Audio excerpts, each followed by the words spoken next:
Cinema തുടങ്ങുന്നത് ഒരു flash ബാക്കിലൂടെയാണ്. Gondia എന്ന പയ്യനെ അവൻ്റെ അമ്മ പൊതിരെ തല്ലുന്നു. തന്നേക്കാൾ 7 വയസ്സ് മൂത്ത അയൽവക്കത്തുള്ള മുന്നി എന്ന പെൺകുട്ടിയോട് ഇഷ്ടം തോന്നിയ ഗോട്ടിയ മുന്നിയെ വിവാഹം ചെയ്യാൻ വന്ന ആളുടെ ഭക്ഷണത്തിൽ വിഷം കലർത്തി. എന്നാൽ അയാൾ തലനാരിഴയ്ക്ക് രക്ഷപ്പെടുകയും ഇതറിഞ്ഞ ഗോട്ടിയയുടെ അമ്മ ഗോട്ടിയയെ പിടിച്ചു തല്ലുകയും ചെയ്യുന്നതാണ് ആ രംഗം. ബ്രാഹ്മണ കുടുംബമായതിനാൽ ഗോട്ടിയയുടെ തലമുണ്ടനം ചെയ്യുന്ന ഫംഗ്ഷൻ നടക്കുകയാണ്. അപ്പുറത്ത് മുന്നിയുടെ വിവാഹ ചടങ്ങുകൾ നടക്കുന്നുണ്ട്. എന്തു വന്നാലും മുന്നിയെ തന്നെ കല്യാണം കഴിക്കണമെന്ന തീരുമാനത്തിലായിരുന്നു ഗോട്ടിയ. അന്നു രാത്രി തൻ്റെ സഹോദരി ഗീതയുമായി കടലോരത്തുള്ള ചേത്തക്വാദി എന്ന കാട്ടിലോട്ട് ഗോട്ടിയ പോകുന്നു. ആരും പോകാൻ പേടിക്കുന്ന സ്ഥലമാണത്. ഗീതയുടെ എതിർപ്പിനെ മാനിക്കാതെ അവളെ നിർബന്ധിച്ച് അവിടെ കൊണ്ടുപോകുന്നു. അവിടെ ഒരു വലിയ മരച്ചുവടിൽ വിളക്ക് വെച്ച് ഗോട്ടിയ എന്തോ മന്ത്രങ്ങൾ ചൊല്ലാൻ തുടങ്ങുന്നു. മുന്നിയെ വിവാഹം കഴിക്കാനുള്ള കൂടോത്രമാണ് അവൻ അവിടെ ചെയ്യുന്നത്. അതിന് ഒരു നരബലി വേണമായിരുന്നു. അതിനാണ് ഗോട്ടിയ തൻ്റെ സഹോദരി ഗീതയെ അവിടെ കൊണ്ടുവന്നത്. ഇത് തിരിച്ചറിഞ്ഞ ഗീത അവിടെ നിന്നും രക്ഷപ്പെടാൻ ശ്രമിക്കുന്നു. ഇതിനിടയിൽ കാലു തെറ്റിയ ഗോട്ടിയ ആ മരത്തിൻ്റെ ചുവട്ടിലോട്ട് വീഴുന്നു. വേരിൽ തലയിടിച്ച് വീണ ഗോട്ടിയുടെ രക്തം നഷ്ടമാകുന്നു. ഇതിനിടയിൽ ഗീത വീട്ടിൽ പോയി എല്ലാവരെയും അവിടേക്ക് വിളിച്ചുകൊണ്ടുവരുന്നു. രക്തം വാർന്നു തളർന്ന ഗോട്ടിയ മുന്നിയെ കല്യാണം കഴിക്കണമെന്ന് പറഞ്ഞുകൊണ്ടിരുന്നു. അവിടെ കിടന്ന് ഗോട്ടിയ മരണപ്പെടുന്നു. ബ്രാഹ്മണരുടെ വിശ്വാസപ്രകാരം തലമുണ്ടനം ചെയ്ത് 10 ദിവസത്തിനുള്ളിൽ ആ വ്യക്തി മരണപ്പെടുകയാണെങ്കിൽ ബ്രഹ്മരാക്ഷസനാവും. അത് സംഭവിക്കാതിരിക്കാനായി ഗോട്ടിയ മരിച്ചു കിടന്ന ആ മരത്തിന് ചുവടെ ഗോട്ടിയയുടെ അസ്ഥി കുഴിച്ചിട്ട് ആ മരത്തിൽ തന്നെ അവൻ്റെ ആത്മാവിനെ ബന്ധിപ്പിക്കുന്നു. വർഷങ്ങൾ കടന്നുപോയി. ബിട്ടു എന്നാണ് നമ്മുടെ നായകൻ്റെ പേര്. ഒരു പാവം പേടിത്തൊണ്ടൻ പയ്യൻ. അമ്മ നടത്തുന്ന ബ്യൂട്ടി പാർലറിൽ തന്നെയാണ് ബിട്ടു വർക്ക് ചെയ്യുന്നത്. പൂനെയിൽ തൻ്റെ അമ്മയോടും മുത്തശ്ശിയോടും കൂടിയാണ് അവൻ്റെ താമസം. ഇടയ്ക്കിടെ ഗോട്ടിയയെ ബന്ധിച്ച ആ മരം അവൻ്റെ മനസ്സിലോട്ട് കടന്നു വരാറുണ്ട്. അതവന് ഭയങ്കര ഡിസ്റ്റർബൻസ് ആയിരുന്നു. മുത്തശ്ശിയായിട്ടായിരുന്നു അവന് കമ്പനി. ആ നാട്ടിൽ അവന് ആകെ കൂടി 2 ഫ്രണ്ട്സേ ഉണ്ടായിരുന്നുള്ളൂ, ബേലയും സ്പിൽബർഗും. ഇതിലെ ബേലയെ ബിട്ടുവിന് ഭയങ്കര ഇഷ്ടമായിരുന്നു. അവനത് ഇതുവരെയും തുറന്നു പറഞ്ഞിട്ടുണ്ടായിരുന്നില്ല. ലണ്ടനിലെ പഠനം കഴിഞ്ഞ് തിരിച്ചു വന്നതായിരുന്നു ബേല. അവിടെയുള്ള പയ്യനായിട്ട് ബേലയ്ക്ക് അഫെയർ ഉണ്ടായിരുന്നു. ബേല ഒരു സൂംബ അക്കാദമി നടത്തുകയാണ്. സ്പിൽബർഗ് ഒരു വീഡിയോ ക്രിയേറ്റർ ആണ്. അങ്ങനെയിരിക്കെ ഒരു ദിവസം ബിട്ടുവിൻ്റെ കസിൻ രുക്കു നാട്ടിൽ നിന്നും വീഡിയോ കോൾ ചെയ്യുന്നു. രുക്കുവിൻ്റെ എൻഗേജ്മെൻറ്റിന് ഇൻവൈറ്റ് ചെയ്തുകൊണ്ടുള്ള കോളായിരുന്നു അത്. ബിട്ടുവിൻ്റെ അമ്മയ്ക്ക് ആ നാട്ടിലേക്ക് പോകാൻ തീരെ താല്പര്യമില്ലായിരുന്നു. എന്നാൽ രുക്കുവിനോടുള്ള ഇഷ്ടം കൊണ്ട് അവർ രുക്കുവിൻ്റെ എൻഗേജ്മെൻറ്റിന് നാട്ടിലോട്ട് പോകുന്നു. ഈ മുത്തശ്ശിക്ക് 2 ആൺമക്കളാണ്. മൂത്ത മകനാണ് ബിട്ടുവിൻ്റെ അച്ഛൻ. അദ്ദേഹം മരിച്ചുപോയി. രണ്ടാമത്തെ മകൻ ബാലു, രുക്കുവിൻ്റെ അച്ഛൻ. എന്നാൽ ബാലുവിന് ബിട്ടുവിനെയും ബിട്ടുവിൻ്റെ അമ്മയെയും ഇഷ്ടമല്ലായിരുന്നു. കുറച്ചു കഴിഞ്ഞ് ബിട്ടുവും രുക്കുവും കടൽ തീരത്തിലൂടെ നടക്കുകയായിരുന്നു. അതിനപ്പുറത്താണ് ചേത്തുവാടി എന്ന സ്ഥലം. അവിടെ നോക്കിയ ബിട്ടുവിന് എന്തൊക്കെയോ ഓർമ്മകൾ വരുന്നു.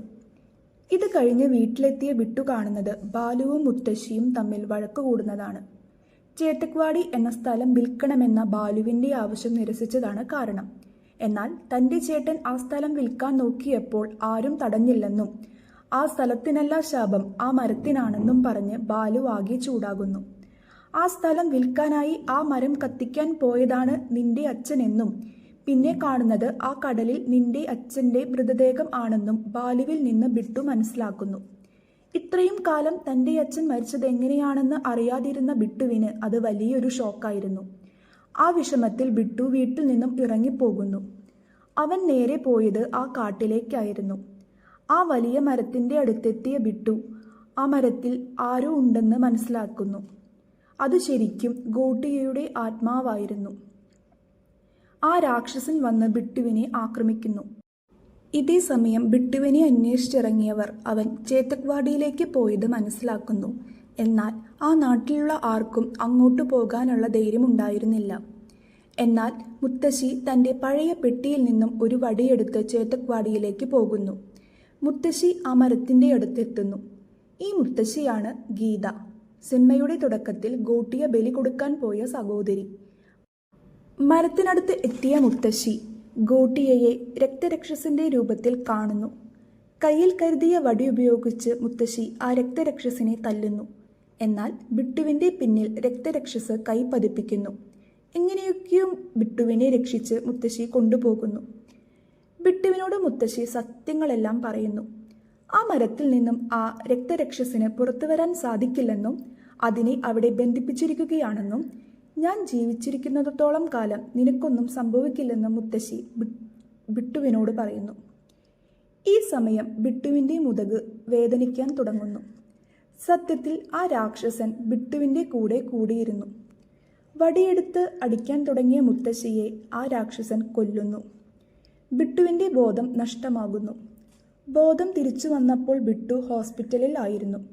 മറ്റുള്ളവരിൽ നിന്നും മുത്തശ്ശി മരണപ്പെട്ട വിവരം ബിട്ടു മനസ്സിലാക്കുന്നു. ബിട്ടുവിന് അത് സഹിക്കാൻ കഴിഞ്ഞില്ല. പൂനെയിലേക്കുള്ള ബസ് യാത്രയിൽ ആ രാക്ഷസൻ ബിട്ടുവിന്റെ അടുത്തേക്ക് വരുന്നു. ബിട്ടുവിന് മാത്രമേ ആ രാക്ഷസനെ കാണാൻ കഴിയുമായിരുന്നുള്ളൂ. മുന്നിയെ കല്യാണം കഴിക്കണമെന്നാണ് ആ രാക്ഷസന്റെ ആവശ്യം. അതിനുവേണ്ടിയാണ് അത് ബിട്ടുവിന്റെ കൂടെ കൂടിയിരിക്കുന്നത്. രാത്രി മുഴുവൻ ആ രാക്ഷസൻ ബിട്ടുവിനെ ഉപദ്രവിച്ചു കൊണ്ടിരുന്നു. മറ്റുള്ളവരെ ഉപദ്രവിക്കുമെന്ന് പറഞ്ഞ് ബിട്ടുവിനെ ഭീഷണിപ്പെടുത്തിക്കൊണ്ടിരുന്നു. രാക്ഷസന്റെ ആവശ്യം മുന്നിയെ കല്യാണം കഴിക്കണം എന്നായിരുന്നു. മുന്നിയെ കണ്ടുപിടിക്കാൻ വേണ്ടി ബിട്ടുവിന്റെ പുറത്തിരുന്ന് രാത്രി മുഴുവൻ ആ രാക്ഷസൻ അലഞ്ഞു തിരിഞ്ഞു നടക്കുമായിരുന്നു. സൂര്യൻ അസ്തമിച്ചു കഴിഞ്ഞാലാണ് ആ രാക്ഷസൻ ബിട്ടുവിന്റെ അടുത്ത് വരിക. സൂര്യൻ ഉദിച്ചു കഴിഞ്ഞാൽ തിരിച്ചു പോകും. അവസാനം ബിട്ടു ഈ കാര്യങ്ങളെല്ലാം തൻ്റെ സുഹൃത്തിനോട് പറയുന്നു. ആദ്യമൊന്നും ആ സുഹൃത്ത് വിശ്വസിക്കുന്നില്ല. രാത്രിയിൽ ബിട്ടുവിനൊപ്പം റൂമിലിരുന്ന സുഹൃത്ത് കാര്യങ്ങളെല്ലാം മനസ്സിലാക്കുന്നു. ബിട്ടുവും സുഹൃത്തും കൂടി മുന്നിയെ കണ്ടുപിടിക്കാൻ തീരുമാനിക്കുന്നു. നാട്ടിൽ മുന്നിയെന്ന ആരെങ്കിലും ഉണ്ടോ എന്നറിയാനായി ബിട്ടു നാട്ടിലുള്ള തൻ്റെ കസിൻ രുക്കുവിൻ്റെ സഹായം തേടുന്നു. രുക്കുവിൽ നിന്നും മുന്നിയെന്ന പെൺകുട്ടി മുത്തശ്ശിയുടെ കൂട്ടുകാരി ആയിരുന്നുവെന്നും മുന്നിയുടെ കല്യാണത്തിനു ശേഷം അവർ നാട്ടിൽ നിന്നും പോയെന്നും മനസ്സിലാക്കുന്നു. എന്നാൽ ഇപ്പോൾ അവർ എവിടെയാണെന്ന് തനിക്കറിയില്ലെന്നും മുത്തശ്ശിയുടെ കുട്ടിക്കാല ഫോട്ടോയിൽ മുന്നിയെ കണ്ടുപിടിക്കാൻ നോക്കാമെന്നും പറയുന്നു. അങ്ങനെ വൈകുന്നേരമായപ്പോഴേക്കും മുത്തശ്ശിയുടെ കൂടെയുള്ള മുന്നിയുടെ പഴയകാല ഫോട്ടോ രുക്കു ബിട്ടുവിന് അയച്ചു കൊടുക്കുന്നു. മുന്നിയുടെ ഫോട്ടോ കണ്ട് ബിട്ടു ഞെട്ടുന്നു. ബേലയുടെ അതേ ഫേസ് കട്ടാണ് മുന്നിയുടെ പഴയ ഫോട്ടോയ്ക്ക്. അതായത് ബേലയുടെ ഗ്രാൻഡ്മ ആണ് മുന്നി. അവർ ബേലയുടെ ഫ്ലാറ്റിലേക്ക് പോകുന്നു. വയസ്സായി വീൽചെയറിൽ ഇരിക്കുകയാണ് നമ്മുടെ മുന്നി. ഈ മുന്നിയെ ആണല്ലോ ഈ രാക്ഷസനെ വിവാഹം ചെയ്യാൻ ആഗ്രഹിക്കുന്നതെന്നോർത്ത് ബിട്ടുവിനും സുഹൃത്തിനും ചിരിയടക്കാനായില്ല. മുന്നിയെ കണ്ടുപിടിച്ചു കൊടുത്തതിനു ശേഷം ബിട്ടുവും സുഹൃത്തും തിരിച്ചു പോകാൻ തുടങ്ങുന്നു. എന്നാൽ ആ സമയം ബേല അവിടേക്ക് വരുന്നു. ബിട്ടുവിൻ്റെ മുത്തശ്ശി മരിച്ചിട്ട് വരാൻ സാധിക്കാത്തതിൽ ഖേദം പ്രകടിപ്പിക്കുന്നു. ഈ സമയം രാക്ഷസൻ ബിട്ടുവിൻ്റെ അടുത്തേക്ക് വരുന്നു. ബേലയ്ക്ക് രാക്ഷസനെ കാണാൻ സാധിക്കുമായിരുന്നില്ല. രാക്ഷസൻ ബേലയെ എന്തെങ്കിലും ചെയ്താലോ എന്ന് വിചാരിച്ച് അവർ പെട്ടെന്ന് അവിടെ നിന്നും സ്കൂട്ടി എടുത്ത് പോകുന്നു. ഒഴിഞ്ഞ കെട്ടിടത്തേക്ക് സുഹൃത്തും ബിട്ടുവും കൂടി പോകുന്നു. കൂടെ ആ രാക്ഷസനുമുണ്ട്. എന്നാൽ ബേലയെ കണ്ടതിനു ശേഷം ആ രാക്ഷസന് കല്യാണം കഴിക്കേണ്ടത് ബേലയെയാണ്. അത് കേട്ടതും ബിട്ടുവും സുഹൃത്തും ഞെട്ടുന്നു.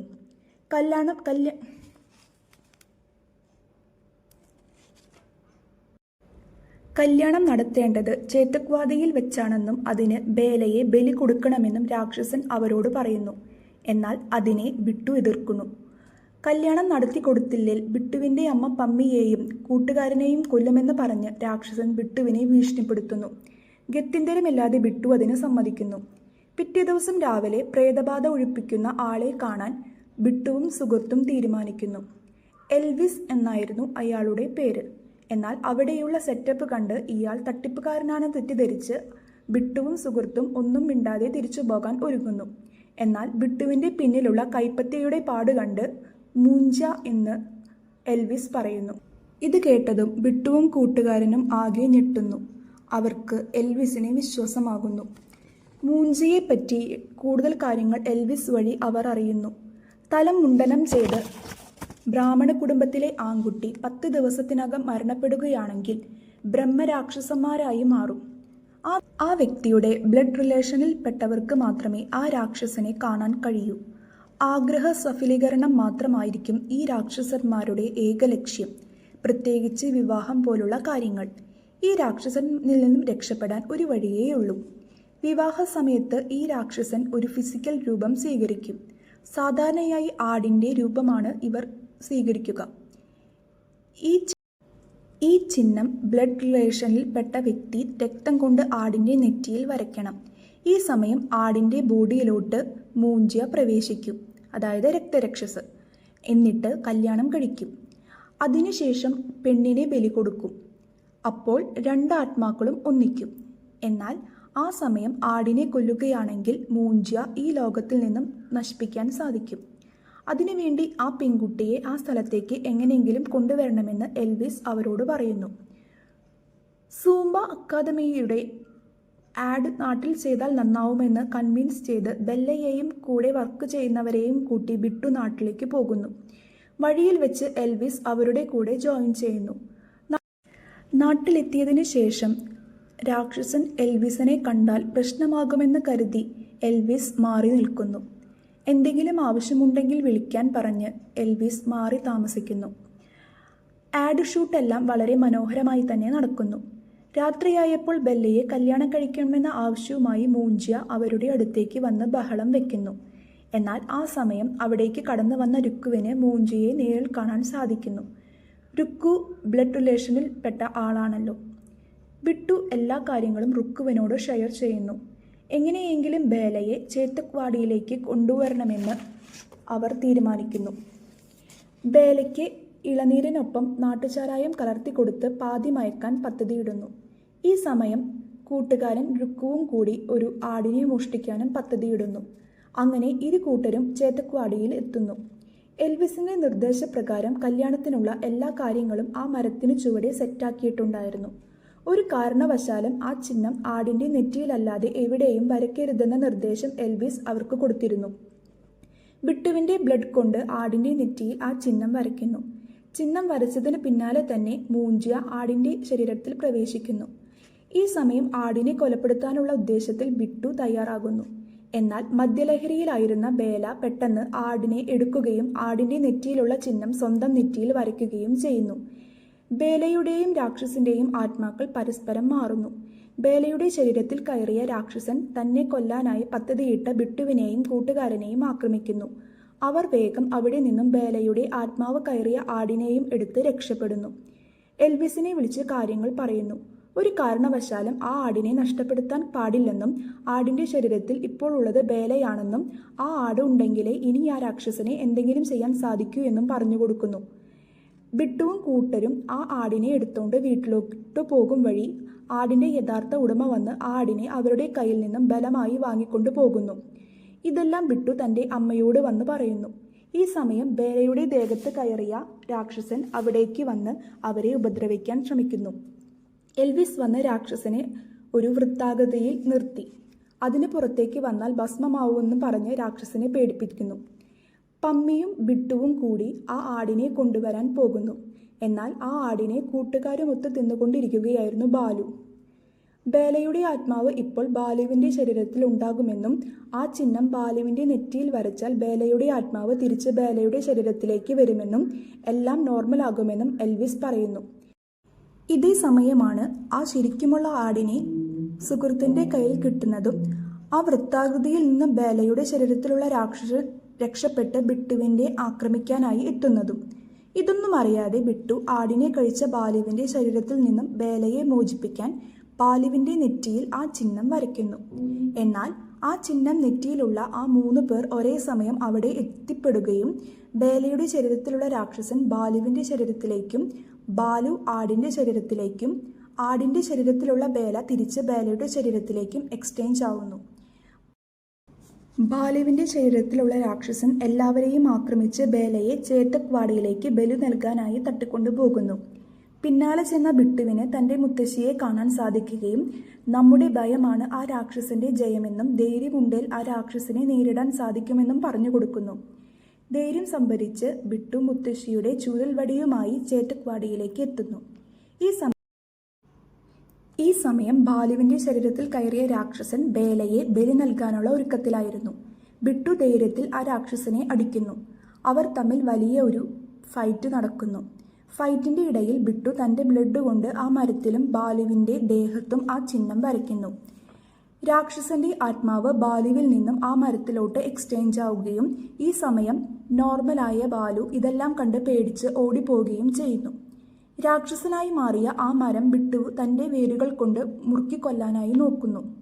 ഈ സമയം ബേല അവിടെ കൊണ്ടുവന്ന പെട്രോൾ ഉപയോഗിച്ച് ആ രാക്ഷസ മരത്തിൽ ഒഴിച്ച് തീ കൊളുത്തുന്നു. അങ്ങനെ ആ രാക്ഷസ മരം നിന്ന് കത്തുന്നു. ബിട്ടുവും ബേലയും രക്ഷപ്പെടുന്നു. തിരിച്ച് പൂനെയിലെത്തിയ ബിട്ടു തന്റെ ഇഷ്ടം ബേലയോട് പറയുന്നു. എന്നാൽ നമുക്ക് സുഹൃത്തുക്കളായി തന്നെ തുടരാമെന്ന് ബേല ബിട്ടുവിനോട് അറിയിക്കുന്നു. കുറച്ചു നാളുകൾക്ക് ശേഷം ബിട്ടുവിനെ തേടി ഓർമ്മകൾ തിരിച്ചു വീഴുന്നു. ആ രാക്ഷസമരം ആരൊക്കെയോ ചേർന്ന് മുറിച്ചു മാറ്റുന്നതായിരുന്നു ആ രംഗം. അതായത് രാക്ഷസൻ വീണ്ടും പുറത്തു വരുന്നു. എന്നാൽ എന്തിനും താൻ തയ്യാറാണ് എന്ന് തൻ്റെ കയ്യിൽ കരുതിയ വടിയെടുത്ത് കാണിച്ചുകൊണ്ട് ഈ ഫിലിം അവസാനിക്കുന്നു.